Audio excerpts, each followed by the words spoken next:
Ayan mga palangga. Tatakot ako. Akala ko ano. Maliit yung bangka. Pagkasabi kasi ni Marge Marabili na ano, bangka ang aming sasakyan. Shout out kay Pards Brad TV. Ayan sila Sir Paul. Nauna na sila. So magkikita-kita kami doon sa fiesta. Punta kami ng Mindoro. Doon kami magkikita-kita. So abangan yung mga palangga. Makikita ko na sa wakas ang aking mga idol. Lalong-lalo na usabor kay Sir Paul. At sa aking kumare at kumpare.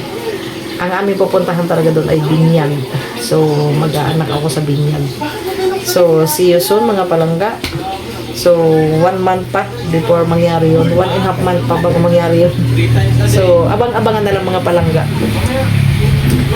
Kasi mamimiester rin kami. Titingnan namin kung anong mayroon sa Mindoro. Actually, may alam naman ako konti sa Mindoro. So, yun lang mga palangga. Abang-abang. Ayan na sila. Ang PB team.